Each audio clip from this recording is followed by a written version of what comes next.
ক্যানিং মৌখালি ব্রিজে মুখের অবস্থা খারাপ হয়ে গেছিল, কেননা বাইকে কখনো চুল মুখ ঠিক থাকে না বসলে। এই যে দেখো এখানে এসেছিলাম এদের সাথে দেখা করার জন্য। ক্যানিং ব্রিজে এত জায়গা আছে, ওরা শেষমেশ শ্মশানের সামনে এসে দাঁড়িয়েছে আর আমাদের আসতে বলেছে সেখানে। দেখো আমার আর বনুর ব্যাগ সেম সেম হয়ে গেছিল, তো সেটাই বলছিলাম। এখানে ক্যামেরা অন করলে না ও খুবই নার্ভাস হয়ে যায়, তো দেখো এখানে ও কি করছিল।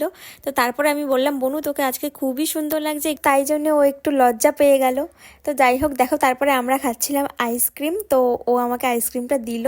তো তারপরে দেখো ও আইসক্রিমটা কিভাবে খায় তোমাদের সাথে আমি শেয়ার করি। আর সেই সময়ই না আমার ক্যামেরাটা অন ছিল, আমার ক্যামেরাটা যদি অন না থাকতো তাহলে ও তো স্বীকারই করতো না যে ও এরকম করে। তো এই যে দেখো আইসক্রিমটা তো পুরোটাই ও খাবে, কিন্তু আইসক্রিমের ওপর যে কাগজটা লাগানো থাকে সেটাকে ও ছাড়লো না, সেটাকে ও চেটে চেটে খাচ্ছে। তো লাস্টে দেখো এই মাসি দুটো এসেছিল, টাকা চাচ্ছিল সবার থেকে, তো আমাদের কাছে ক্যাশ ছিল না, তাই জন্য অনলাইন করছিল। তো বলছিল যে নাম্বার দাও অনলাইন করছি, শেষমেশ মনে হয় অনলাইন করেছে। তারপরে দেখো আবারও চা নিয়ে চলে এসেছে, মানে আমরা এই নিয়ে দুবার চা খেলাম। এত চা খাই আমরা কি বলবো তোমাদেরকে, কোথাও বেরোলে খালি চা আর চা। আগে তো আমি একা খেতাম, এখন সবাইকেই খাওয়াই। তো যাই হোক দেখো চাটা খেয়ে নিই, চাটা খুবই ভালো ছিল। তারপরে চা খেয়ে আমরা ওদেরকে বাই বাই বলে আমরা চলে আসি বাড়ি ফেরার জন্যে।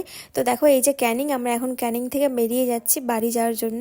দেখো বাড়ি ফেরার পথে আমার একটা মাসির বাড়ি পড়ে, আর এই মাসিরা না খুবই সুন্দর গাছ লাগিয়েছে রাস্তার পাশে, গাঁদা ফুলের গাছ।